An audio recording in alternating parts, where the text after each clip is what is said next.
This tutorial is going to continue discussion of the Visuals Editor tool, and the tabs within it that we will be discussing today are going to be the Facing tab and the March Style and Pace tab. So first things first, when you open up the Visuals Editor, you'll note again, as a reminder, that nothing comes up unless you select performers that we're going to change. And in this particular case, you should be aware that much like everything else in the Visuals Editor tool, these things aren't going to do anything if you are working strictly here in the grid. So for example, I just changed the facing to have everyone facing forward, and you're not going to see any change here. The changes only appear when we look at the real view window. So for example, here you see I have a line of 5 baritones, 5 snares, 5 bass drummers, and 5 guard. And you'll notice that they're all facing forward. However, you probably know already that bass drums don't typically face forward because of their instrument. They typically face off to the side. So you would want to grab that line of bass drums, and here under Visuals Editor Facing, you can change the direction of their facing. In this particular case, we can go left, right. Let's go to the left this time. Hit Apply Changes, and now when I go back, you'll note that they are indeed all facing to the left. I can also have them face to the right if I wanted to. I could have them face at a 45-degree angle. But for this particular one, we can just have them face to the right. The other thing to be aware of is that you can change the direction while they are traveling. So let's take a look at this as an example. So here in my second page tab, I haven't done anything yet as far as they're facing. And I'm going to have this first line of baritones just march. And you'll note that during this 8-count march, they are keeping their horns parallel with the sideline. In other words, they're doing a slide. Their horns are front. But what if I didn't want that? What if I wanted them to turn and face toward their direction of travel? I could do this, hit Apply Changes, and we can say, hey, take 4 counts to do this turn.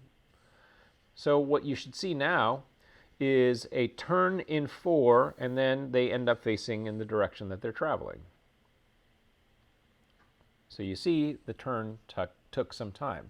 But the other thing I can do is also follow their direction of movement.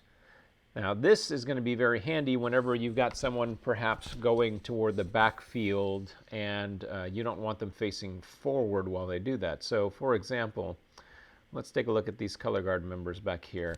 I'm going to have them go 1, 2, 3, 4, 5, 6, 7, 8. That's a little too comfortable for them, right? Because that's just an 8 to 5. So let's make it a little uncomfortable. What if it was closer to a 5 to 5? All right, so we hit accept with this move. And right now, they are facing forward, and they will continue to face forward as they back up. Let's do that move. All right, and that's all fine and good. Maybe that works just fine, although I would argue that a 5 to 5 backward is perhaps a little bit more on the difficult side. One thing we could do is click on this guy right here, follow the direction of movement. Now they are going to turn around and follow their direction of movement. So when I go ahead and, let me apply the changes first. When I go ahead and hit play again, you'll see they turn around and follow their direction of movement, and they will do that every single time.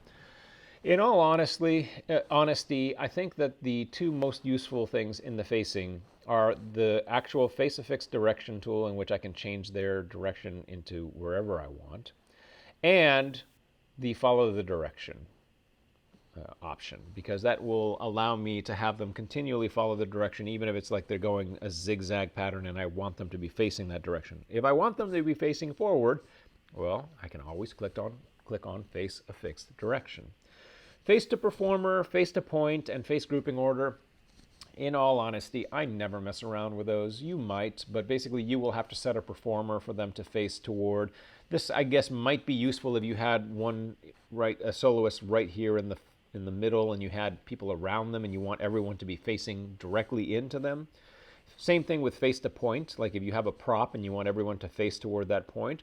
Face grouping order, I honestly Don't know why that would be all that important, but basically it's going to put them in a facing that is dependent on their actual grouping order. So if you have them grouped correctly, it's going to follow the facing toward the front of that grouping.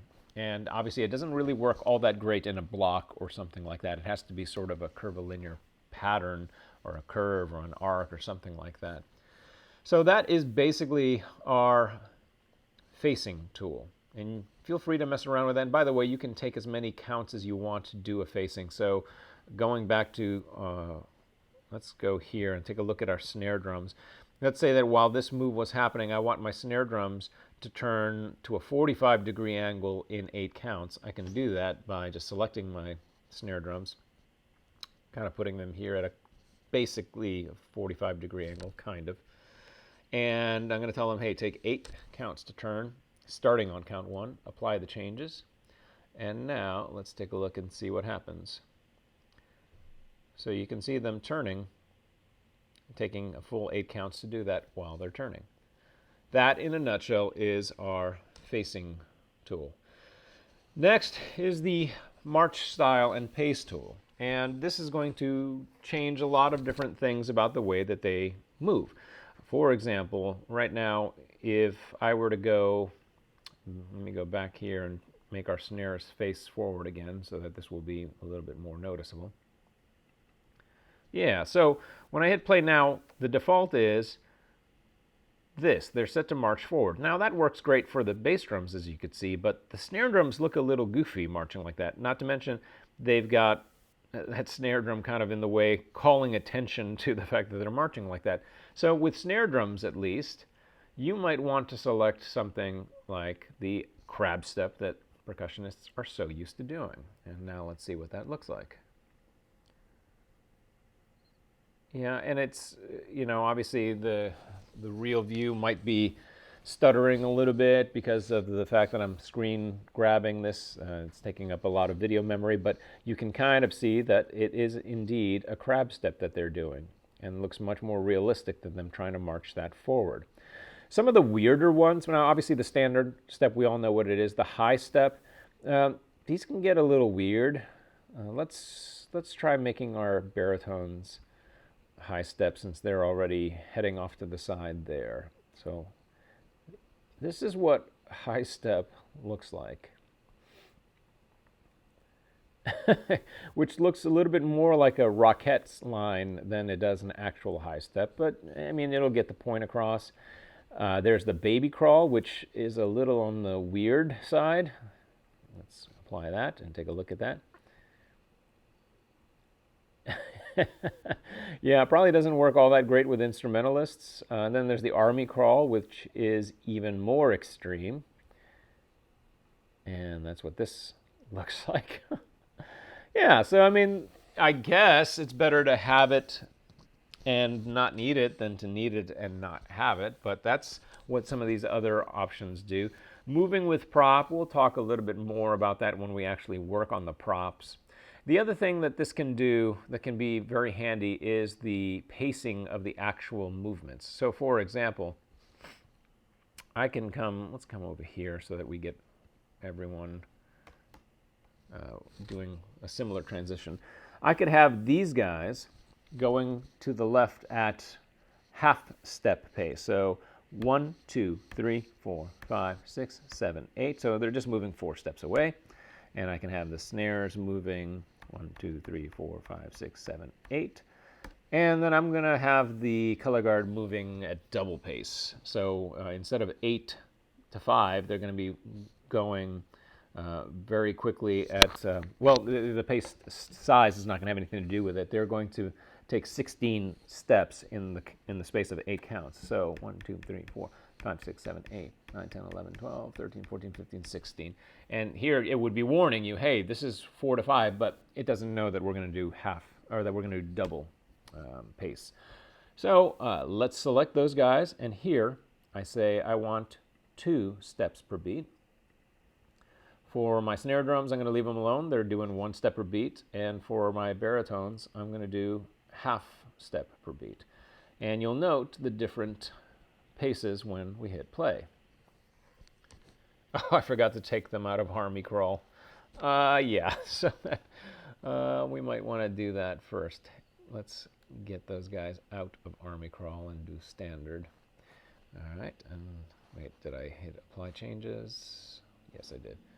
And now you should be able to see this line of baritones right here doing a half step, this line of snares doing your regular step, and this line of guard back here doing 2 steps per beat. And there you go. So again, it doesn't really help you write drill necessarily. What it will do is make the animations look a little bit more realistic, and if that's what you're going for, then that is what you can use the facing and the March style tools for. In a future video, we will discuss the visuals tab and what is possible from both an instrumentalist point of view and a guard person and a percussionist point of view, and then another video will focus on the performer prop tools.